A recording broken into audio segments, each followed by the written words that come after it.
ఓడిపోయిన తర్వాత తొలిసారిగా వైసీపీ అధినేత జగన్ తాడేపల్లిలోని తన నివాసంలో ఈరోజు గెలిచినటువంటి 10 మంది ఎమ్మెల్యేలతో పాటు ఓడిపోయినటువంటి అభ్యర్థులతో కూడా ఈరోజు సమావేశమయ్యారు. ఆ సమావేశంలో చాలా కీలక నిర్ణయాలు తీసుకున్నారు. ప్రస్తుతం ఇదే అంశంపై మనతో డిస్కస్ చేయడానికి ప్రముఖ సీనియర్ జర్నలిస్ట్ వైవి రెడ్డి ఉన్నారు. వైవి రెడ్డి గారు నమస్తే అండి. నమస్తే. దాదాపు 15 రోజుల తర్వాత జగన్ తొలిసారిగా పార్టీ నేతలతో మీటింగ్ నిర్వహించారంటే గతంలో సింగిల్గా అంటే కొంతమందితో ఇట్లా రివ్యూ నిర్వహించారు. ఈరోజు మాత్రం పూర్తి స్థాయిలో ఫుల్ ఫ్లెడ్జ్డ్గా రివ్యూ నుంచి దిశానిర్దేశం చేసినట్లు తెలుస్తుంది. ఎటువంటి నిర్ణయాలు తీసుకున్నారు ఈరోజు? ఖచ్చితంగా 2024 ఎన్నికల ఫలితాలు వైఎస్ఆర్ కాంగ్రెస్ పార్టీకి పెద్ద షాక్ అనే చెప్పాలి. దీంట్లో ఏమాత్రం సందేహం లేదు. వైఎస్ఆర్ కాంగ్రెస్ పార్టీ నేతలు, వైఎస్ఆర్ కాంగ్రెస్ పార్టీ అభిమానులు ఇప్పటికీ కూడా ఆ ఘోర ఓటమి నుంచి ఇంకా పడనట్లే కనిపిస్తుంది.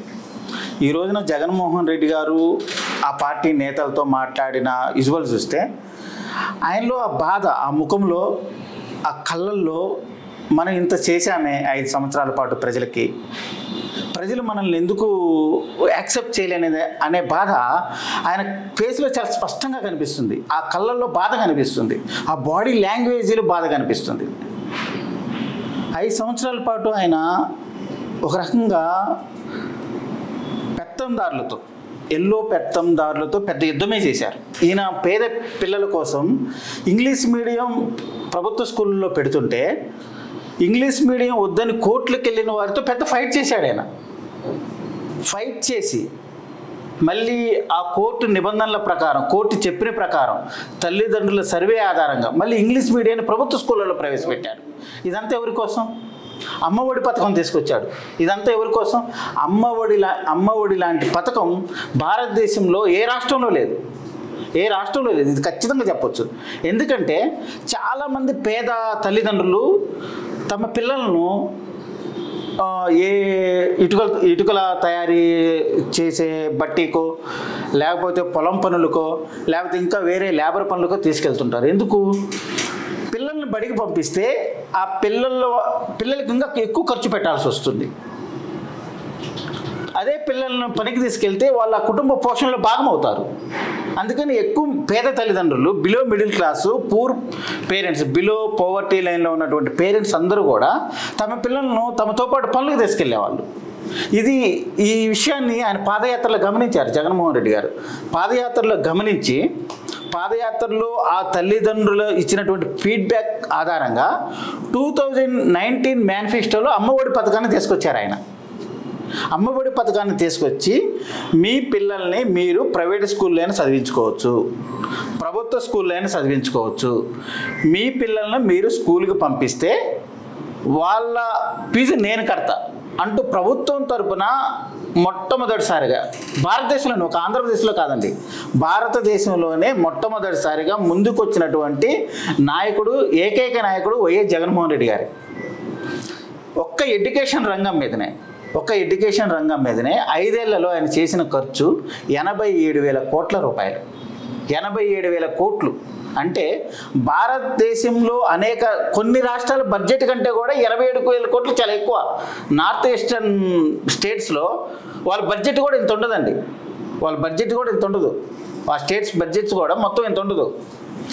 వైఎస్ జగన్మోహన్ రెడ్డి గారు ఎడ్యుకేషన్ రంగం మీద చేసినటువంటి ఖర్చు అంత గొప్పది.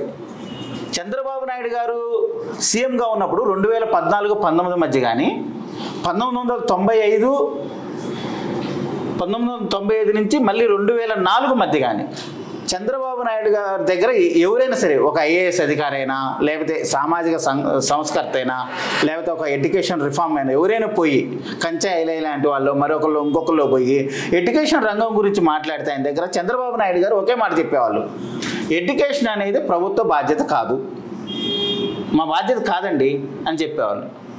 మా బాధ్యత కాదన్న చంద్రబాబు నాయుడు కంటే విద్య అనేది ప్రభుత్వ బాధ్యత. మీ పిల్లల్ని మీరు ఏం చదివించుకుంటారో చదివించుకోండి, నేను చదివిస్తాను అని విద్యారంగం మీద 87,000 కోట్ల రూపాయలు ఖర్చు పెట్టినటువంటి నాయకుడు వైఎస్ జగన్మోహన్ రెడ్డి. ఆయన మనసులో అది ఖచ్చితంగా ఉంది. ఈ రోజున ఈ రోజున ఆయన ఆ విజువల్ చూసినా, ఆ ఫేస్ చూసినా, ఆ కళ్ళు చూసినా, ఆ బాడీ లాంగ్వేజ్ చూసినా, అయితే నేను ఇంత చేశానే రాబోయే తరాలకు, అరే నన్ను ఆ పిల్లల తల్లిదండ్రులు ఎందుకు ఆదరించలేకపోతున్నారు అనే బాధ ఆయన గుండెల్లో కనిపిస్తుంది, ఆయన కళ్ళల్లో కనిపిస్తుంది. అంటే ఇన్ని సంక్షేమ పథకాలు చేసినప్పటికి కూడా ప్రజలు మాకు ఓట్లు వేయలేదన్న రియలైజ్ ఏమన్నా అయ్యారా జగన్మోహన్ రెడ్డి? నాకు తెలిసి జగన్మోహన్ రెడ్డి గారి పాలన చాలా అద్భుతం. దాన్ని ఆయన పూర్తిగా విశ్వసిస్తున్నారు కూడా. ఎందుకంటే డీబీటీ కింద 2.70 lakh కోట్లు ఇచ్చారు, నాన్ డీబీటీ కింద 1.70 lakh కోట్లు ఇచ్చారు. దాదాపుగా కొంచెం అటు ఇటుగా 4 లక్షల కోట్ల రూపాయలు పీపుల్కి ఆయన ఇచ్చేశాడు 5 yearsలో. 5 yearsలో ఇచ్చేయటమే కాదు, ఒక్క పైసా అవినీతి జరిగినట్లు ఈ రోజున ఎన్డీఏ కూటమి అధికారంలో ఉంది ఆంధ్రప్రదేశ్లో. రుజువు చేయగలరా? రుజువు చేయలేరు. ఆధార్ కార్డుతో సహా, బెనిఫిషియర్తో సహా, ఇదిగో ఈ పైసా నేను ఇచ్చాను పలానా పుల్లమ్మకో, పలానా ఎల్లమ్మకో, పలానా మల్లయ్యకో, పలానా సురేష్కో, పలానా మహేష్కో అని జగన్మోహన్ రెడ్డి క్యాబినెట్లో పనిచేసిన మంత్రులు ఖచ్చితంగా చెప్పగలరు. ఎందుకంటే పైసా కరప్షన్ లేదు. ఈరోజు టీడీపీ అయినా, జనసేన అయినా, భారతీయ జనతా పార్టీ అయినా, ఆ కూటమికి మద్దతు పలికే మీడియా అయినా సరే, ఎవరైనా సరే, జగన్మోహన్ రెడ్డి ప్రభుత్వంలో పైసా అవినీతి జరిగిందని రాయమనండి. డీబీటీ కింద కానీ, నాన్ డీబీటీ కింద కానీ రాయలేరు. ఆధారాలు ఎక్కడ? ఎందుకంటే పారదర్శక పాలన, ఖచ్చితమైనటువంటి పారదర్శక పాలన జరిగింది. దాంట్లో ఏమాత్రం సందేహం లేదు. కాకపోతే ఏంటంటే నాణ్యమైన విద్యమైన, నాణ్యమైన మద్యం కలిసింది ఈ రోజున ఏపీలో. ఈయన ఒక తరాన్ని నిర్మించాలనుకున్నారు జగన్మోహన్ రెడ్డి గారు. ఎప్పుడు జగన్మోహన్ రెడ్డి గారు ఒక మాట అంటుంటారు, మనం 30 ఏళ్ళు అధికారంలో ఉంటాం, మీరు భయపడొద్దని. ఎందుకంటే ఆయన ఆలోచనలు చాలా ఫార్వర్డ్గా ఉంటాయి, ఆయన థింకింగ్ చాలా గొప్పగా ఉంటుంది జగన్మోహన్ రెడ్డి గారిది. నేను అనుకోవటం ఏంటంటే ఏపీ ప్రజలు జగన్మోహన్ రెడ్డి గారి నాయకత్వాన్ని, జగన్మోహన్ రెడ్డి గారి ఆలోచనలను, జగన్మోహన్ రెడ్డి గారి పరిపాలనా సంస్కరణలను సరిగా అర్థం చేసుకోలేదేమో అనిపిస్తుంది నాకు ఇంకా వయసు ఉంది, నాలో సత్తువ తగ్గలేదు అని జగన్మోహన్ రెడ్డి ఈరోజు చేసిన కామెంట్స్ కనుక చూస్తే కేవలం 11 సీట్లకే పరిమితమైనటువంటి పార్టీ అంటే అధ్యక్షుల్లో అంత ధీమా ఎక్కడి నుంచి వచ్చి? ఖచ్చితంగా మీరు ఇండియన్ పొలిటికల్ హిస్టరీ చూసుకున్నట్లయితే జగన్మోహన్ రెడ్డి గారి గురించి పూర్తిగా తెలిసిన వాళ్ళు, ఇండియన్ పొలిటికల్ హిస్టరీ గురించి ఇంకా బాగా తెలిసిన వాళ్ళు ఖచ్చితంగా ఒక మాట చెప్పగలరు. నేనే కాదు, ఖచ్చితంగా ఇవన్నీ కూడా. ఎందుకంటే జగన్మోహన్ రెడ్డి గారి పట్టుదల ఏంటో 2009లో సెప్టెంబర్లో వైఎస్ రాజశేఖర రెడ్డి గారు చనిపోయినప్పటి నుంచి ఆయన పట్టుదలను, ఆయనలో ఉన్నటువంటి ఒక శక్తిని ఆంధ్రప్రదేశ్లో, ఉమ్మడి తెలుగు రాష్ట్రాల ప్రజలు చూస్తూనే ఉన్నారు. ఆయన వేసే ప్రతి స్టెప్ను ఆ రోజున వైఎస్ రాజశేఖర రెడ్డి గారు చనిపోయిన తర్వాత కాంగ్రెస్లో ఇమ్మడలేక ఫస్ట్ బయటకు వచ్చింది వాళ్ళ అమ్మ విజయమ్మ గారు, జగన్మోహన్ రెడ్డి గారే. ఆ రోజున వైఎస్ఆర్సీపీకి ఉంది ఒక ఎంపీ, ఒక ఎమ్మెల్యేనే. అటువంటి పార్టీని 2014లో 67 స్థానాలకు తీసుకొచ్చారు. 2019లో 151 స్థానాలకు తీసుకొచ్చాడు. 22 మంది ఎంపీలను గెలిపించాడు. It's not small matter. మీరు నేను కొంచెం పొలిటికల్ హిస్టరీలోకి వెళ్తా. ఒకసారి తమిళనాడులో డిఎంకేకి జయలలిత హవాలో డిఎంకే కరుణానిధికి వచ్చింది 7 సీట్లే. అసలు డిఎంకే బతుకుద్దా, అసలు రాజకీయంగా జయలలితను తట్టుకొని కరుణానిధి నిలబడగలడా, డిఎంకే బతుకుతుందా అన్న ఒక ప్రశ్న నుంచి నెక్స్ట్ 5 yearsలో మళ్ళీ డిఎంకే అధికారాన్ని చేపట్టగలిగింది. ఆంధ్రప్రదేశ్లో అది ఎందుకు జరగకూడదు? కరుణానిధి వయసు అప్పటికే 70, 65+. జగన్మోహన్ రెడ్డి వయసు ఇప్పుడు 50. జగన్మోహన్ రెడ్డి వయసు ఇప్పుడు 50. ఇంకా 30 years పొలిటికల్ లైఫ్ ఉంది ఆయనకి, అద్భుతమైన పొలిటికల్ లైఫ్ ఉంది. జగన్మోహన్ రెడ్డి ఒక పట్టుదల ఉన్న నేత. ఒక మాట అనుకున్నా, ఒక మాట ఇచ్చినా, ఒకటి అనుకున్నా దాన్ని ఖచ్చితంగా చేసి తీరాలి అనేటటువంటి నేత. ఖచ్చితంగా సందేహం లేదు. వైఎస్ఆర్ కాంగ్రెస్ పార్టీ నా అంచనా ప్రకారం మళ్ళీ పుంజుకుంటుంది. పుంజుకోవటమే కాదు, 2024 2029 నాటికి 2029 నాటికి మళ్ళీ కూటమికి ఛాలెంజ్ విసిరే దశలో ఉంటుంది. అంటే 2029 నాటికి కూటమి ఉంటుందా లేదా అన్నది కూడా ప్రశ్నే. ఎందుకంటే 2014-19లో బీజేపీ టీడీపీ కలిసి ఫోన్ చేస్తే మధ్యలోనే ప్రపంచాలు వచ్చి విడిపోయారు, వాళ్ళు విభేదాలు వచ్చి అభిప్రాయ భేదాలు వచ్చి విడిపోయారు. మరి ఈ రోజున న్యాచురల్ ఎనిమీస్, ఆంధ్రప్రదేశ్లో న్యాచురల్ ఎనిమీస్ కమ్మ కాపు, న్యాచురల్ ఎనిమీస్ జనసేనకి సపోర్ట్ చేసేవాళ్ళు ఒక పక్కన ఉంటారు, టీడీపీకి సపోర్ట్ చేసేవాళ్ళు ఒక పక్కన ఉంటారు. జనసేన టీడీపీ ఎంతకాలం కలిసి ఉంటాయి? టీడీపీ బీజేపీ ఎంతకాలం కలిసి ఉంటుంది? జనసేనను ముందు పెట్టి బీజేపీ గేమ్ ఆడుతుందా? గేమ్ ఆడే క్రమంలో ఒక 2 ఏళ్ల తర్వాత, అంటే ఇప్పుడు 2024, 2026 తర్వాత గేమ్ ఆడే క్రమంలో చంద్రబాబుకు పొలిటికల్గా ఏమైనా ఇబ్బందులు కలిగే పరిస్థితులు ఉంటాయా, వస్తాయా? వచ్చిన పరిస్థితుల నేపథ్యంలో బీజేపీ స్టాండ్ ఎలా ఉండబోతుంది? పవన్ కళ్యాణ్ బీజేపీ వైపు ఉంటాడా, చంద్రబాబు నాయుడు వైపే ఉంటాడా? ఇవన్నీ కూడా భవిష్యత్తులో తలెత్తే ప్రశ్నలు. ఎందుకంటే నేను ఎందుకు చెబుతున్నానంటే, జగన్మోహన్ రెడ్డి గారు సంవత్సరానికి వెల్ఫేర్ ప్రోగ్రామ్స్కి 60,000 కోట్లు ఇవ్వడానికి కింద మీద పడ్డారు ఆయన. ఇప్పుడు చంద్రబాబు నాయుడు గారు ఇచ్చినటువంటి హామీలన్నీ కూడా అమలు కావాలంటే ఫర్ ఇయర్ 1,60,000 కోట్లు కావాలి. మరి ఆంధ్రప్రదేశ్ బడ్జెట్ సహకరిస్తుందా? ఆంధ్రప్రదేశ్ ఆర్థిక వ్యవస్థ సహకరిస్తుందా అనేవి ప్రశ్నలు.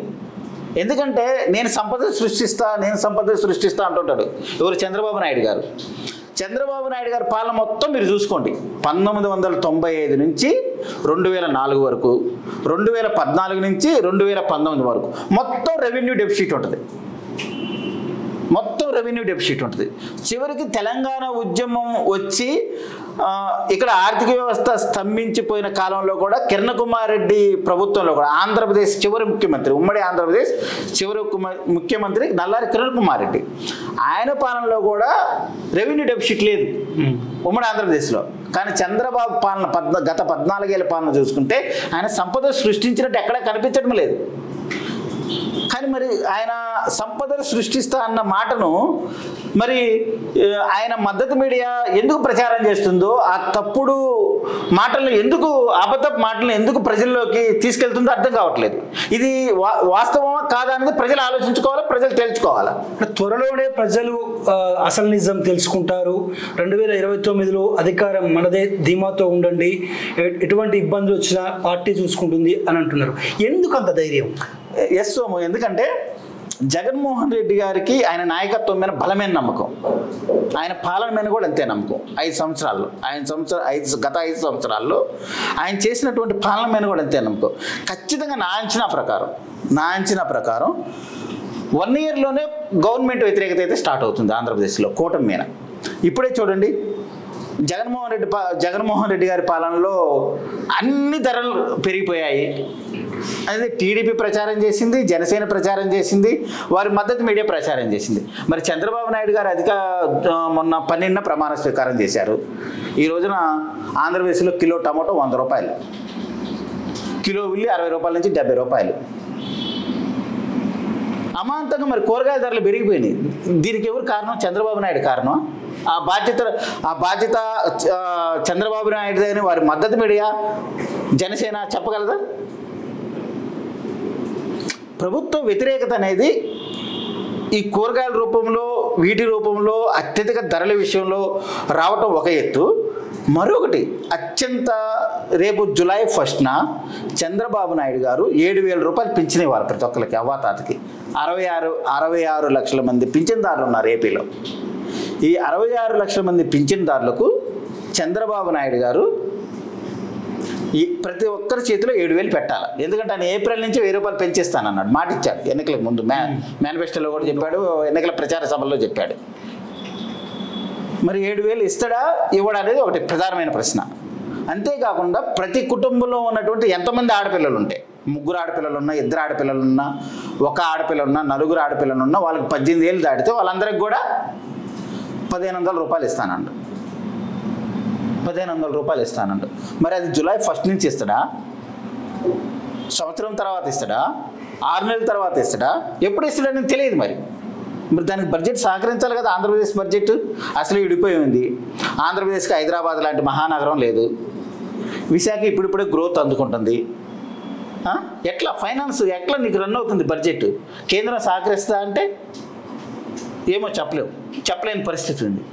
ఎన్డీఏలో భాగస్వామి అయినప్పటికీ కూడా ఇప్పటి వరకు చంద్రబాబు నాయుడు గారి మాటలను బట్టి చూసినా, టీడీపీ నేతల మాటలను చూసినా, వాళ్ళ మాటలు అన్నీ కూడా వాళ్ళ కాన్సన్ట్రేషన్ అంతా కూడా అమరావతి మీదనే ఉంది. సంక్షేమ పథకాల మీద ఉన్నట్లు ఎక్కడా కనిపించటం లేదు.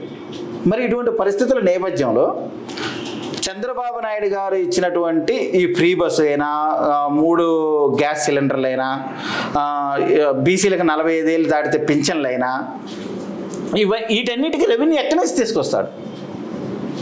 రెవెన్యూ ఎట్లా ప్రజలకు డబ్బులు పంచుతాడు? నేను ఇందాక చెప్పాను, 60,000 కోట్లు పంచడానికే జగన్మోహన్ రెడ్డి గారు కింద మీద పడ్డాడు. మీకు కూడా తెలుసు, ఇంకా 2019లో చంద్రబాబు నాయుడు అధికారంలో నుంచి దిగిపోతూ రాష్ట్ర ఖజానాలలో పెట్టిన డబ్బులు 100 కోట్లు. 100 కోట్లే. మే 30న జగన్మోహన్ రెడ్డి గారు 2019లో ప్రమాణ స్వీకారం చేశారు సీఎంగా. జూన్ 1న ఈయన పింఛన్లు ఇవ్వాలి, ఉద్యోగులకు జీతభత్యాలు ఇవ్వాలి, 8,000 కోట్లు ఒక్కరోజు గ్యాప్లో. ఈయన పెట్టి వెళ్ళింది ఖజానాలో 100 కోట్లు. ఈ రోజున ఏపీలో ఆ పరిస్థితి లేదు. సెప్టెంబర్ అక్టోబర్ వరకు ఖజానా బాగుంది కొంతవరకు. ఎందుకంటే ఆర్థిక క్రమశిక్షణలో భాగంగా, ఫైనాన్స్ అడ్జస్ట్మెంట్లో భాగంగా జగన్మోహన్ రెడ్డి గారు ఎక్కడా కూడా రాష్ట్ర ప్రభుత్వ ఖజానాకు ఇబ్బంది లేకుండా రెవెన్యూను మూవ్ చేయగలిగారు. ఆ పరిస్థితి 2019లో లేదు. కానీ ఈ రోజున ఇన్ని డబ్బులు పంచుతూ కూడా దాదాపు 4 సీపోర్ట్లు కడుతూ, 9-10 ఫిషింగ్ హార్బర్స్ కడుతూ, 17 మెడికల్ కాలేజీలు కడుతూ, పలాసలో ఒక 800 కోట్లతో కిడ్నీ సమస్యకు శాశ్వత పరిష్కారం, ఇన్ని డెవలప్మెంట్ ప్రోగ్రామ్స్, ఇన్ని నిధులు పంచుతూ కూడా రాష్ట్ర ఖజానాకు ఎక్కడ ఇబ్బంది లేకుండా చూసుకున్నారు. అదంతా కూడా ఫైనాన్షియల్ డిసిప్లిన్ వల్ల వచ్చినటువంటిది. ఆర్థిక వ్యవస్థ గాడిన పడుతున్న దశలో కూటమి అధికారంలోకి వచ్చింది. ఈ కూటమి ప్రభుత్వం ఎంతవరకు ఫైనాన్షియల్ డిసిప్లిన్ పాటిస్తుంది అని చూడాలి. ఇంకొక ప్రశ్న, ఇందాక నేను చెప్పినట్టు ఈ పథకాలన్నీ అమలు చేయాలంటే మాత్రం ఫైనాన్షియల్ డిసిప్లిన్ ఉండదు. అంటే ఈరోజు కొన్ని కీ పాయింట్స్ కూడా మాట్లాడిన సందర్భం, అమ్మఒడి కావచ్చు, విద్యా దీవెన కావచ్చు, రైతు భరోసా కావచ్చు, ఇవన్నీ పథకాలు కూడా మన ప్రభుత్వం కనుక ఉంటాయి, ఈ పాటికి బటన్లు నొక్కేవాళ్ళం, డీబీటీ ద్వారా డైరెక్ట్ వాళ్ళకు అకౌంట్లో వేసేవాళ్ళం. ఇప్పుడు టీడీపీ ప్రభుత్వంలో వేయలేదు అని మాట్లాడుకోవచ్చు. చంద్రబాబు ఆ పథకాలు ఉంచుతారా, తీసేటువంటి ఛాన్సెస్ ఉంటాయా? ఇప్పుడు రైతు భరోసా ఉంది, రైతు భరోసా పేరు మార్చొచ్చు కానీ తీసేయలేరు. అమ్మ ఒడి ఉంది, పేరు మారుస్తాడు కానీ తీసేయలేడు.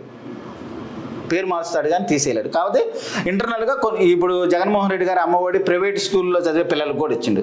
ఇప్పుడు చంద్రబాబు నాయుడు గారు ఏమంటున్నారు, ప్రభుత్వ స్కూళ్ళలో చదివే పిల్లలకు మీ ఇంట్లో ఎంతమంది ఉంటే అంతమందికి ఇస్తానంటుండ్రు. అట్లా కొన్ని చేంజెస్ ఉంటాయేమో కానీ జగన్మోహన్ రెడ్డి పాలనా సంస్కరణల నుంచి, జగన్మోహన్ రెడ్డి బాట నుంచి చంద్రబాబు నాయుడు అయితే బయటికి రాలేడు. జగన్మోహన్ రెడ్డి పాలనా సంస్కరణలోనే వెళ్ళాలి. ఎట్లండి ఇప్పుడు గ్రామ సచివాలయాలు ఎత్తేయలేరు. వాలంటీర్ వ్యవస్థను రద్దు చేయగలరా? రద్దు చేయలేరు. 17 మెడికల్ కాలేజీలు కడుతున్నారు. 17 మెడికల్ కాలేజీలు వద్దని చంద్రబాబు నాయుడు చెప్పగలరా? చేయదు. 10 ఫిషింగ్ హార్బర్లు ఆన్ ది వేలో ఉన్నాయి. 10 ఫిషింగ్ హార్బర్లు ఆపగలరా? 4 సీపోర్ట్లు ఉన్నాయి. 4 సీపోర్ట్లు ఆపగలరా? ఆపలేడు. సో సీఎం మారవచ్చు, కానీ చంద్రబాబు ప్రభుత్వంలో కూడా జగన్మోహన్ రెడ్డి పాలనా విధానాలే 100% అమలవుతాయి. ఇది సత్యం, ఇది నిజం. జగన్మోహన్ రెడ్డి ఒక బాట వేసాడు అడ్మినిస్ట్రేషన్లో. ఆ బాట నుంచి చంద్రబాబు నాయుడు ఎట్టి పరిస్థితుల్లో పక్కకి వెళ్ళలేడు. ఇది సత్యం. అంటే ఇవాళ జరిగినటువంటి మీటింగ్ ద్వారా పార్టీ నేతలు కావచ్చు, ఓడిపోయినటువంటి ఎమ్మెల్యే అభ్యర్థులు కావచ్చు, ప్రస్తుతం గెలిచిన ఎమ్మెల్యేలు కావచ్చు, పార్టీ క్యాడర్ కావచ్చు, అంటే ఈ మీటింగ్ ద్వారా పూర్తిగా వాళ్ళలో ఆత్మవిశ్వాసం నిండినట్లేనా? అంటే జగన్మోహన్ రెడ్డి గారు ఈరోజు ఇచ్చిన స్పీచ్ వలన కొంత నమ్మకం, కొంత భరోసా అయితే నాయకులు ఏర్పడి ఉండవచ్చు. కానీ నేను ముందుగా చెప్పినట్లు ఆ ఘోర ఓటమి 11 సీట్ల నుంచి బయటపడటానికి, దాన్ని జీర్ణించుకోవడానికి చాలా టైం పడుతుంది. దాంట్లో సందేహమే లేదు అసలు. అది కాకుండా కూటమి ప్రభుత్వం గెలిచిన తర్వాత ఆంధ్రప్రదేశ్లో వైసీపీ కార్యకర్తల మీద, నేతల మీద, వాళ్ళ ఇళ్ళ మీద దాడులు ఎక్కువైనాయి. చాలా చాలా భయంకరమైన దాడులు, గతంలో ఎప్పుడూ లేదు అసలు. మరి ఎందుకు ఈసారి ఇంతగా బీహార్ను గుర్తు చేశారు? ఒక మాటలో చెప్పాలంటే బీహార్ను గుర్తు చేశారు. చాలా దారుణం అనమాట. Few days back Vijayawada court ప్రాంగణంలోనే 2 వైసీపీ కార్యకర్తల మీద కర్రలతోటి, రాడ్లతోటి, బీరు బాటిల్తోటి దాడి చేశారు. రిజల్ట్ వచ్చిన మరుసటి రోజు గుంటూరులో అన్ని సామాజిక వర్గాలు ఉంటారు. గుంటూరు టౌన్లో రెడ్డి ఉంటారు, కమ్మ సామాజిక వర్గం వారు ఉంటారు, కాపు సామాజిక వర్గం వారు ఉంటారు, అలానే ముస్లిం మైనార్టీలు ఉంటారు, క్రిస్టియన్ మైనార్టీలు ఉంటారు. అది ఒక మినీ ఇండియాగా ఉంటుంది గుంటూరు టౌన్ ఎప్పుడు కూడా. భారతదేశంలో ఎక్కడా లేని జిన్నా టవర్ సెంటర్ గుంటూరులో ఉందంటే మీరు అర్థం చేసుకోండి. అంత సెక్యులర్గా ఉంటుంది గుంటూరు టౌన్.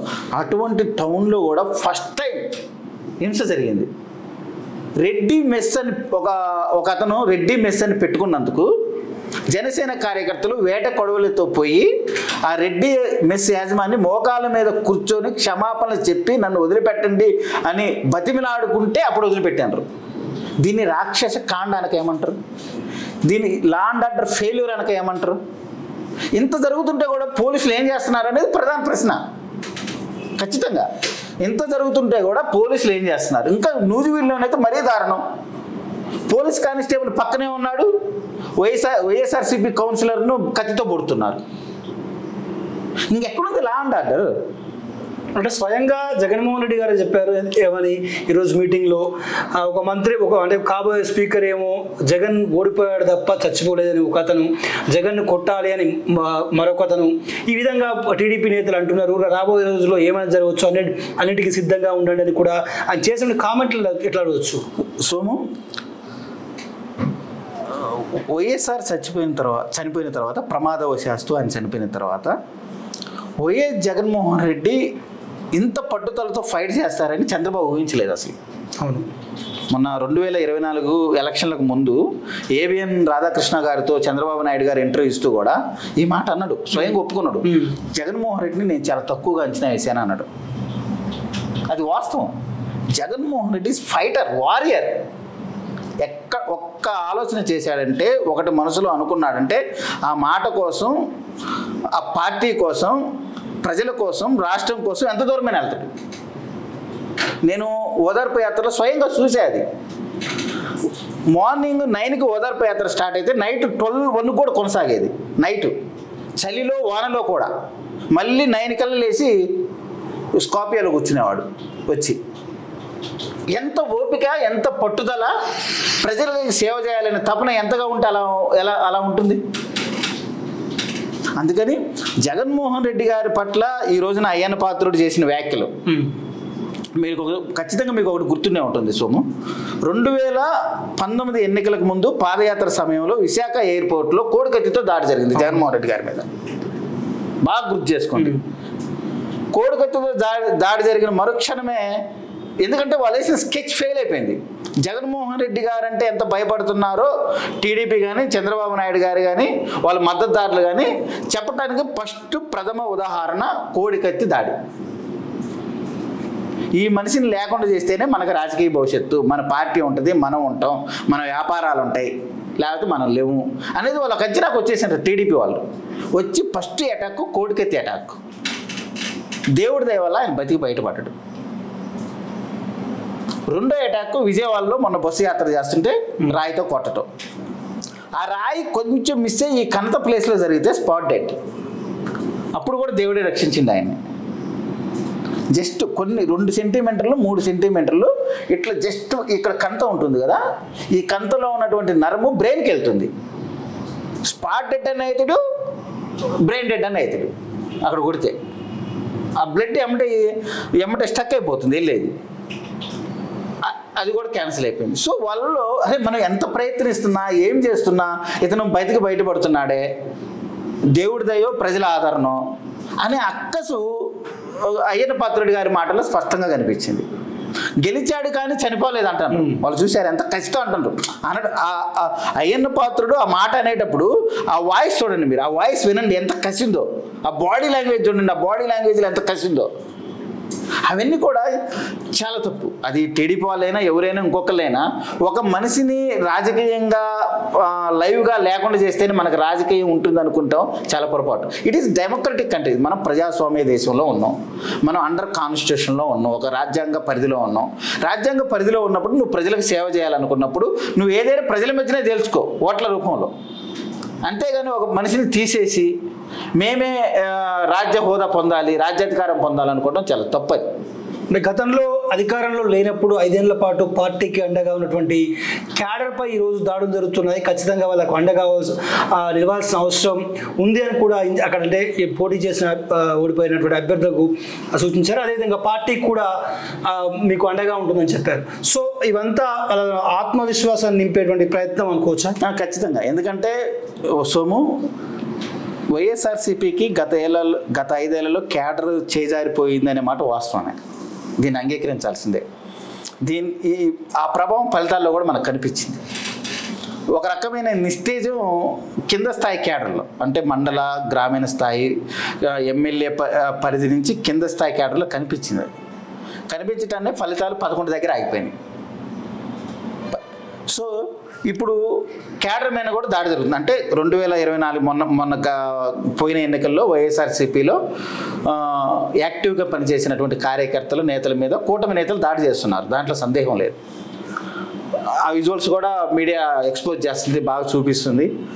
కానీ వైఎస్ఆర్సీపీ క్యాడర్ ఇంకా భయంలోనే ఉంది. ఇంకా ఎక్కడ దాడులు జరుగుతాయో, పోలీసులు కూడా వాళ్ళకి సహకరిస్తున్నారేమో, సహకరించడం వల్ల వాళ్ళు ఇంత బహిరంగంగా మా మీద దాడులు చేస్తున్నారు, పోలీసులు కూడా అలా లా అండ్ ఆర్డర్ని కాపాడలేకపోతున్నారు అనేది వైఎస్ఆర్సీపీలో ఉంది. సో ఇటువంటి పరిస్థితుల్లో జగన్మోహన్ రెడ్డి గారు ఈ రోజున మాట్లాడిన మాటలు కానీ, గత 2-3 రోజుల క్రితం మాట్లాడిన మాటలు కానీ ఖచ్చితంగా ఆ క్యాడర్లో ఒక రకమైనటువంటి ధైర్యాన్ని ఇస్తాయి. ఎందుకంటే డిసెంబర్ నుంచి ఓదార్పు యాత్ర, అంటే ఈ కూటమి నేతల దాడుల్లో, టీడీపీ నేతల దాడుల్లో దెబ్బలు తిన్న వారి కుటుంబాలను, ఆస్తులు కోల్పోయిన వారి కుటుంబాలను జగన్మోహన్ రెడ్డి గారు డిసెంబర్ నుంచి పరామర్శిస్తారు, ఓదార్పు యాత్ర చేస్తారు అనేది మాట వినిపిస్తుంది. ఈలోపే జగన్మోహన్ రెడ్డి గారు ఇంకొక పని చేయాలి. ఏం చేయాలంటే స్వయంగా ఆ ఫ్యామిలీస్కి ఫోన్ చేసి నేను మీకున్నా, మీరు భయపడద్దు, బెదిరిపోవద్దు, మీకేమైనా నేను ముందుంటా అనే ఒక భరోసాను, ఒక ధైర్యాన్ని కల్పిస్తే ఇంకా బాగుంటుంది. జగన్మోహన్ రెడ్డి గారు స్వయంగా ఫోన్ చేసి ఆ కుటుంబ సభ్యులు, ఆ దెబ్బలు తిన్న వాళ్ళకు, ఆ దెబ్బలు తిన్న తల్లిదండ్రులు ఉంటారు, పిల్లల తల్లిదండ్రులు, ఆ నేతల వాళ్ళకు స్వయంగా జగన్మోహన్ రెడ్డి గారు ఫోన్ చేసి మీరు భయపడద్దు, మీరు భయపడాల్సిన అవసరం లేదు, మిమ్మల్ని కాపాడుకునే బాధ్యత నాది, మీకోసం నేను ఎందాకైనా పోతాను, మీకోసం నేనున్నా, మీకోసమే పార్టీ ఉంది అని ఒక ధైర్యాన్ని ఇస్తే అది ఇంకా చాలా బాగా వెళ్తుంది క్యాడర్లోకి. అంటే గతంలో ఓదార్పు యాత్ర చేశారు, పాదయాత్ర చేశారు, ఇప్పుడు తాజాగా జనవరిలో చేసేటువంటి యాత్రకు సంబంధించి ఏమైనా క్లారిటీ ఇచ్చారు మీటింగ్లో? అంటే ప్రస్తుతానికైతే ఆ కుటుంబాలను పరామర్శిస్తారనేది తెలుస్తుంది, కానీ అది ఎట్లా ఏంటనేది ఇంకా వివరాలు తెలియదు. కాకపోతే అప్పుడు డిసెంబర్ అంటే చాలా దూరం ఉంది. ఇప్పుడు జూన్ నడుస్తుంది, September, October, November, December 5 months ఉంది. అప్పుడు దాకా ఇంకా క్యాడర్ భయంలో ఉంటుంది. జగన్మోహన్ రెడ్డి గారు నేను ఇందాక చెప్పినట్ల ఆయన స్వయంగా ఫోన్ చేసి, లోకల్ లీడర్స్ ఉంటారు, లోకల్ వైఎస్ఆర్సీపీ లీడర్స్ ఉంటారు, వాళ్ళ ఇంటికి పంపించి, నేను ఫోన్ చేయటమే కాదు, జగన్మోహన్ రెడ్డి గారు ఫోన్ చేయటమే కాదు, లోకల్ లీడర్స్ వాళ్ళ ఇంటికి పంపించి వాళ్ళకి ఆర్థిక సాయం చేయటమో, దెబ్బలు తిన్న వాళ్ళకి హాస్పిటల్ బిల్లులు కట్టడమో, వాళ్ళ కుటుంబానికి ఇంకా ఏదైనా ఆర్థిక సాయం ఉంటే చేయటమో, ఇట్లాంటి చేస్తే దూరం అయిపోయిన క్యాడర్ అనుకున్న వాళ్ళు దగ్గర అవుతారు. అరే మన లీడర్ మనకు తోడుగా నిలబడుతున్నాడు, తెలుసుకుని ముందుకు వస్తున్నాడు, మన పార్టీనే పట్టుకుందాం. ఇటువంటి మన పార్టీ మన జగన్మోహన్ రెడ్డి గారు కష్టకాలంలో ఉన్నప్పుడు మనం వదిలిపెట్టి వెళ్ళకూడదు, ఆయనతోనే నడవాలా అనేది క్యాడర్లో మూవ్మెంట్ అవుతుంది, ముందుకు జరుగుతుంది, మూవ్ అవుతుంది ఎక్కువగా. దానివల్ల డిసెంబర్ నాటికి ఇది బిల్డ్ అవుతుంది ఎక్కువగా. అది జగన్మోహన్ రెడ్డి గారి పరామర్శ యాత్రకు కానీ, ఓదార్పు యాత్రకు కానీ ఒక వేదికలాగా ఉపయోగపడుతుంది ఖచ్చితంగా. అంటే ప్రధానంగా పాండవులకు అండగా శ్రీకృష్ణుడు ఉన్నప్పటికీ కూడా శకుని పాచికల ముందు పాండవులు ఓడిపోయారు, కౌరవ సభకు వెళ్ళబోతున్నాం మనము, అక్కడ మనకు మైక్ ఇస్తారో ఇవ్వరో తెలియదు అని కూడా కొన్ని సీరియస్ కామెంట్స్ చేశాడు. ప్రజల సమస్యలపైనే ప్రధానంగా మనం ఫోకస్ చేయాలని కూడా నేతలకు దిశానిర్దేశం చేశారు. ఖచ్చితంగా అది గతంలో చంద్రబాబు నాయుడు గారు అసెంబ్లీ నుంచి బయటకు వెళ్తే ఇది కౌరవుల సభ అన్నారు, అందరికి గుర్తునే ఉంటుంది.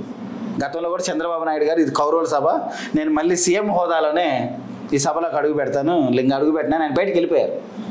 జగన్మోహన్ రెడ్డి గారు కూడా ఇప్పుడు ఆ మాటలే మాట్లాడుతుంది, ఇది కౌరుల సభ అంటున్నారు. మళ్ళీ నా అంచనా ప్రకారం జగన్మోహన్ రెడ్డి గారికి మనకి వైఎస్ఆర్సీపీకి ప్రతిపక్ష హోదా కూడా లేదు. సో జగన్మోహన్ రెడ్డి గారికి ఆయనకున్నటువంటి మరో 10 మంది ఎమ్మెల్యేలకి అసెంబ్లీలో లాస్ట్ బెంచెస్ కేటాయిస్తారు.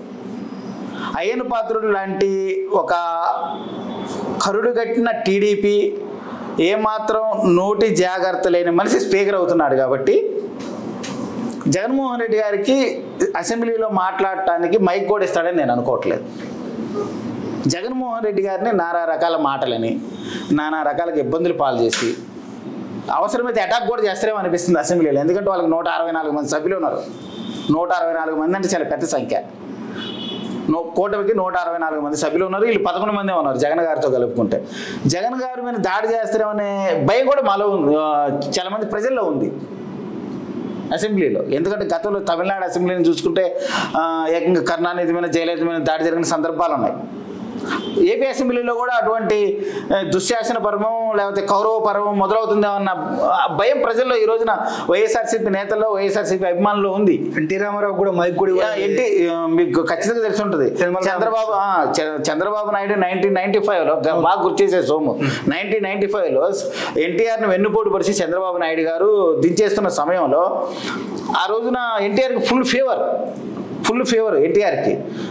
నన్ను ఎటు నుంచి దించేస్తున్నారు, ఓకే ఆంధ్రప్రదేశ్ ప్రజలను ఉద్దేశించి నేను ఒక కాస్త మాట్లాడాలనుకుంటున్నాను, నాకు కాస్త మైక్ ఇవ్వండి అంటే స్పీకర్ చైర్లో ఉన్నటువంటి యనమల రామకృష్ణుడు ఇవ్వలేదు. బతిమలాడుకున్నాడు, కన్నీరు పెట్టాడు ఎన్టీఆర్.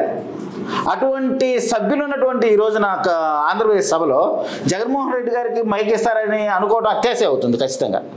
సో జగన్మోహన్ రెడ్డి గారు పట్టుదల ఉన్న వ్యక్తి, రాజకీయంగా ఎత్తులు వేయటంలో చాలా తెలివైన వ్యక్తి, బలమైనటువంటి చంద్రబాబు నాయుడిని, బలమైనటువంటి టీడీపీ మద్దతు ఉన్నటువంటి మీడియానే ఢీకున్నటువంటి లీడర్ జగన్మోహన్ రెడ్డి. సో ఆయన అంత తక్కువ అంచనా వేయడానికి కూడా వీల్లేదు.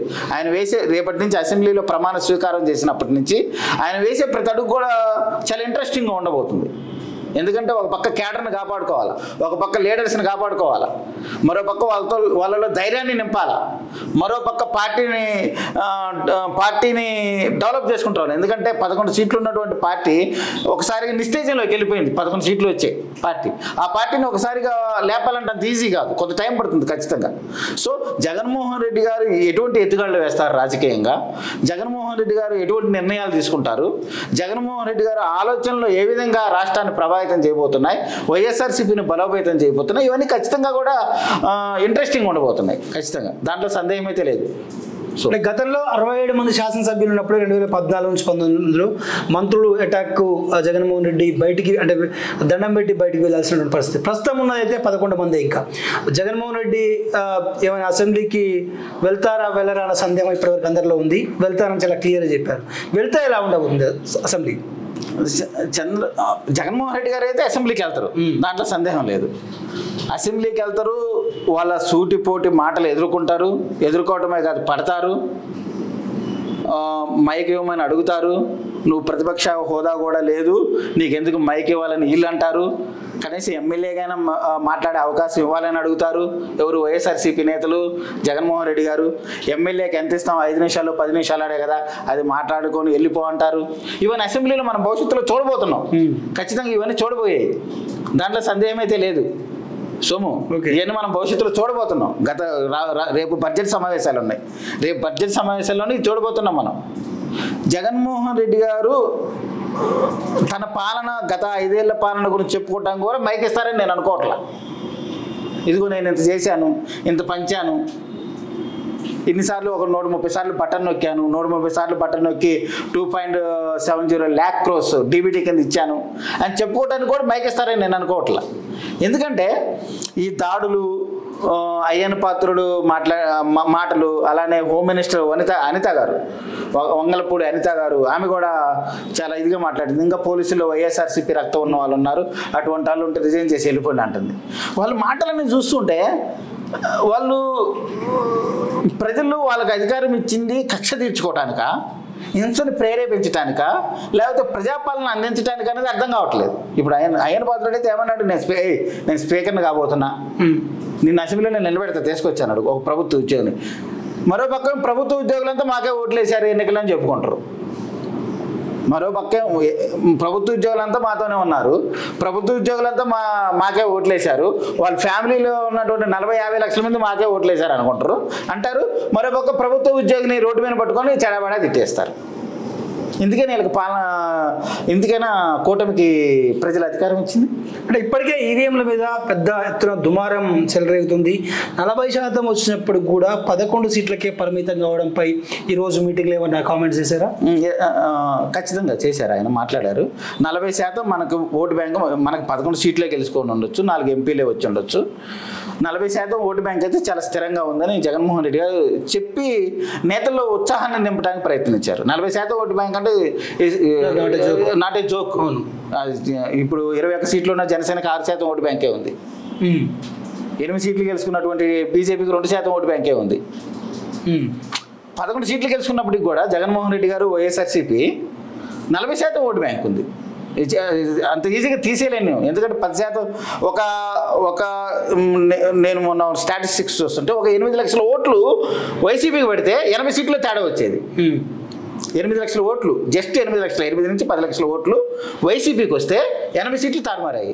అంటే 80 సీట్లు తారుమారాయి అంటే 93 నుంచి 90 సీట్లు వైసీపీకి వచ్చాయి. అంటే అధికారం వైసీపీకి వచ్చేది. 8 నుంచి 10 లక్షల ఓట్లే. అర్థమైందా? అంటే కొంతమంది నేతలు పార్టీ మారతారని పెద్ద ఎత్తున ఒక సెక్టార్ ఆఫ్ మీడియా ప్రచారం చేస్తుంది. సో అది ఒక నిజం. ఎందుకని అయితే ఈరోజు జరిగినటువంటి మీటింగ్ ద్వారా ఆ నేతలు ఏమన్నా బ్యాక్ అయ్యే ఛాన్సెస్ ఉన్నాయా? సో పార్టీ ఫిరాయించడం అనేది, పార్టీలు మారటం అనేది డెమోక్రసీ కంట్రీలో, ప్రజాస్వామ్య వ్యవస్థలో సర్వసాధారణం. కాకపోతే కష్టకాలంలో జగన్మోహన్ రెడ్డి అంటే ఎవరుంటారనేది ఇక్కడ మెయిన్. అధికారం ఉన్నప్పుడు అందరూ అనుభవిస్తారు, అధికారం ఉన్నప్పుడు అందరూ జల్సాలు చేస్తారు. కానీ పార్టీ ఓడిపోయినప్పుడు నా నాయకుడు కష్టంలో ఉన్నాడు అని నిలబడతాడు, చూసావా? అతనే అసలైన నాయకుడు, అతనే అసలైనటువంటి క్యాడర్, వాడే అసలైనటువంటి కార్యకర్త. అంతేగాని అధికారం పోయింది అని పార్టీ మారుతారు, చూసావా? పార్టీ ఇవాళ వాళ్ళ పార్టీ మారచ్చు రకరకాల కారణాల వల్ల, అధికారం లేకపోవడం వల్ల, బిజినెస్ల వల్ల, మరొకటి వల్ల అధికారం మారచ్చు, పార్టీ మారచ్చు. కానీ ప్రజలు గుర్తుపెట్టుకుంటారు. 2014లో 2019 మధ్య 23 మంది ఎమ్మెల్యేలను చంద్రబాబు లాగేసుకున్నాడు వైఎస్ఆర్సీపీ నుంచి. 4 ఎంపీలను లాగేసుకున్నాడు. తర్వాత చంద్రబాబు నాయుడికి ప్రజలు ఇచ్చిన సీట్లు 23. ప్రజలు ఏదంత సాధారణంగా మర్చిపోరు. ఈ రోజున జగన్మోహన్ రెడ్డికి అన్ని ఒక రకంగా కొన్ని ప్రధానమైనటువంటి సామాజిక వర్గాలు దూరం అయిపోయారు. కానీ వాళ్ళు రియలైజేషన్ మొదలైందనే నేను అనుకుంటున్నాను ఈ 10-15 రోజులు చాలామందిలో. అరే జగన్మోహన్ రెడ్డి ఓడిపోతాడు అనుకున్నాం, కానీ మరి 11 సీట్లు వస్తాయా, 40-50 సీట్లు వస్తాయి అనుకున్నామే అని అనుకుంటున్న వాళ్ళు చాలామంది ఉన్నారు ఈ రోజున ఆంధ్రప్రదేశ్లో. వాళ్ళు ప్రధానమైన సామాజిక వర్గాల వారు ఉన్నారు, టీడీపీ నేతలు కూడా ఉన్నారు. ఈ మాట అన్న వాళ్ళు చాలామంది టీడీపీ నేతలు, అరే ఇంత ధనం పోయింది, 40-50 సీట్లు వస్తాయనుకున్నామే, అది అడ్మినిస్ట్రేషన్ కొంతవరకు బాగానే ఉంది అన్న వాళ్ళు కూడా చాలామంది ఉన్నారు. అంత ఈజీగా తీసేది అదంతా కూడా కామన్ పీపుల్లో ఉంటుంది, వాళ్ళ మైండ్లో ఉంటుంది. ఇప్పుడు ఈరోజు జగన్మోహన్ రెడ్డి అడ్మినిస్ట్రేషన్ వాళ్ళ మైండ్లో ఉంటుంది, టీడీపీ నేతలు జరుగుతున్నటువంటి హింస వాళ్ళ మైండ్లో ఉంటుంది. ఇవన్నీ కూడా ఉంటాయి వాళ్ళ మైండ్లో. చూసుకుని వాళ్ళు ఖచ్చితంగా పార్టీ మారే వాళ్ళను ఎక్కడ పెట్టాలి, కష్టకాలంలో జగన్మోహన్ రెడ్డి గారి పక్కన ఉండే వాళ్ళను ఎలా చూసుకోవాలనేది ప్రజలకు స్పష్టంగా తెలుసు. 2029లో రిజల్ట్ దాంట్లో స్పష్టంగా కనిపిస్తుంది ఆ విషయం. ఇప్పటికే కక్ష సాధింపులు స్టార్ట్ అయ్యాయి. ముఖ్యంగా ఋషికొండ ప్యాలెస్ కావచ్చు, తాడేపల్లి నివాసంలో ఆయన సెక్యూరిటీ తగ్గించడం కావచ్చు, ఇంటి వద్ద కంచెలు తీసేయడం కావచ్చు, బ్యారికేడ్లు తీసేయడం కావచ్చు, ఇవన్నీ జరుగుతున్నాయి. రాబోయే రోజుల్లో ఇంకా పెద్ద ఎత్తున దాడి జరిగేటువంటి అవకాశాలు ఉన్నాయి. సో ఇవన్నీ ఫేస్ చేయడానికి వైసీపీ అధినేత కావచ్చు సిద్ధంగా ఉన్నారనుకోవచ్చా? అంటే వైఎస్ఆర్ గారు చనిపోయిన తర్వాత 16 నెలలు జగన్ గారిని జైల్లో పెట్టారు. జగన్ గారు సీఎం అయిన తర్వాత స్కిల్స్ స్కామ్ కేసులో 52 రోజులు చంద్రబాబుని జైల్లో పెట్టారు. ఈ రోజున చంద్రబాబు మాటలు చూస్తున్నా, టీడీపీ నేతల మాటలు చూస్తున్నా కూడా ఎలా ఉన్నాయంటే వాళ్ళు ఎక్కువగా లిక్కర్ శాండ్ మీద మాట్లాడుతున్నారు. లిక్కర్ శాండ్ ఇక్కడ చాలా పెద్ద ఎత్తున కుంభకోణాలు జరిగాయి, దీని మీద గత ప్రభుత్వం బాధ్యత వహించాల్సిందే అంటున్నారు. సో మరో పక్క ఏమైనా కూటమిలో ఉన్నటువంటి పవన్ కళ్యాణ్ జనసేన అధినేత ఏమో ప్రజలు మాకు అధికారాన్ని అప్పగించింది కక్ష సాధింపులకు కాదు, ప్రజాసేవ చేయడానికని మరొకసారి అంటున్నారు. చంద్రబాబు నాయుడు ఓన్గా డెసిషన్స్ తీసుకోవడానికి టీడీపీ ఒకటే అక్కడ అధికారంలో లేదు.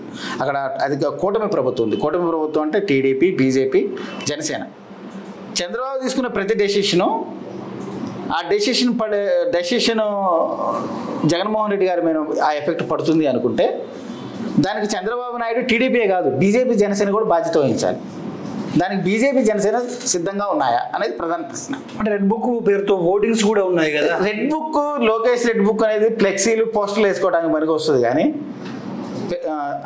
టీడీపీ నేతలు, అభిమానులు వాళ్ళు ఫ్లెక్సీలు, పెద్ద పెద్ద పోస్టులు వేసుకోవడానికి మనకు వస్తుంది, కానీ లా అండ్ ఆర్డర్ని డిస్టర్బ్ అయితే చేస్తుందని నేను అనుకోవట్లేదు. ఎందుకంటే అది రాసుకోవడానికి ఆ రోజున ఎన్నికల ప్రచారాల్లో వాళ్ళ సభల్లో చెప్పుకోవడానికి బాగుంటుంది. అర్థమైందా? అంతేగాని మరి ఈ రోజున ఆ రెడ్ బుక్లో నా అంచనా ప్రకారం ఎక్కువగా ఉంది పోలీస్ డిపార్ట్మెంట్కి చెందినటువంటి పోలీస్ ఎస్పీలు, సిఐలు, కొంతమంది ఎస్ఐల పేర్లు. ఈ రోజున పోలీస్ డిపార్ట్మెంట్ పైన కూటమి ప్రభుత్వం చర్యలు తీసుకోగలదా రెడ్ బుక్లో ఉన్నట్టు? పోలీసులే ఎన్నికల సమయంలో కూటమికి బాగా హెల్ప్ చేశారనేటటువంటి మాట నడుస్తుంది ఏపీలో. పోలీసులు కూడా సహకరించారు ఎలాగనేది నడుస్తుంది. మరి ఇవన్నీ కాదనుకుని వాళ్ళ మీద పోలీసుల మీద చర్యలు తీసుకోగలరా కూటమి ప్రభుత్వం, చంద్రబాబు ప్రభుత్వం ఈ రోజున చర్య తీసుకోగలరా? చెప్పండి. ఏంటంటే ఇటు రెడ్ బుక్ ఇట్లా చూపించి లోకేష్ గారు వాళ్ళ కార్యకర్తల ఉత్తేజాన్ని నింపడానికి, వారి కార్యకర్తల్ని ఉత్సాహపరచడానికి అయితే పనికి వస్తుందిలే, కానీ హైవే పక్కన పెద్ద పెద్ద ఫ్లెక్సీలు, పోస్టులు వేసుకోవడానికి పనికి వస్తుంది, కానీ అంతకుమించి అయితే ఏముండదు. సో ఫైనల్గా చెప్పండి ఇవాళ మీటింగ్ ద్వారా, ఎందుకంటే ఓటమి తర్వాత చాలామంది వైసీపీ నేతలు బయటకు వచ్చి జగన్ మారాలి, జగన్ మారితే తప్ప అంటే ఇంకా భవిష్యత్తులో ముందుకు వెళ్ళగలమని కూడా కొన్ని కామెంట్లు చేశారు ఆన్ రికార్డ్ మీద. సో ఈ రోజు మీటింగ్తో ఆ పటాపంచరాన్ని క్లియర్ అయినట్టేనా? ఖచ్చితంగా ఈ రోజు మీటింగు వైఎస్ఆర్సీపీ నేతల్లో, కేడర్లో ఒక రకమైన ఉత్సాహాన్ని అయితే ఇచ్చింది, దాంట్లో సందేహం అయితే లేదు. అది ఇంకా ముందుకు పోతుందనే అనుకోవాలి ఖచ్చితంగా.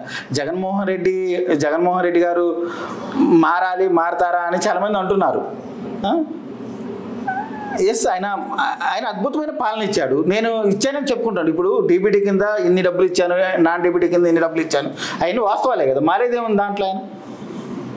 కాకపోతే ఏంటంటే పార్టీ ఓడిపోయినప్పుడు 100 కారణాలు బయటకు వస్తాయి, 1000 కారణాలు బయటకు వస్తాయి, 1000 మాట్లాడతారు, అంతే కదా. అదే గెలిస్తే ఈ రోజున జగన్మోహన్ రెడ్డి గారు వీరుడు, సూర్యుడు అని వీరతాలు వేసేవాళ్ళు జగన్మోహన్ రెడ్డి గారికి, అంతే కదా. ఓడిపోవటాన్ని రకరకాల మంది రకరకాల మాట్లాడతారు, లీడర్గా ఆయన భరించాల్సి ఉంటుంది. అంతేగాని జగన్మోహన్ రెడ్డి మళ్ళీ పడిలేసిన కెరటం లాగా వస్తాడు, దాంట్లో సందేహమే లేదు. నా అంచనా ప్రకారం కూటమి ప్రభుత్వం మీద ఏడాది 2 ఏళ్లలో వ్యతిరేకత అయితే స్టార్ట్ అవుతుంది, దాంట్లో సందేహం అయితే లేదు. థ్యాంక్ యూ వైవిరెడ్డి గారు. సో ఇది ఏపీ రాష్ట్ర రాజకీయాలపైతో పాటు అదేవిధంగా ఈరోజు జరిగినటువంటి వైసీపీ పార్టీ విస్తృత స్థాయి సమావేశంపై సీనియర్ జర్నలిస్ట్ వైవిరెడ్డి గారి విశ్లేషణ.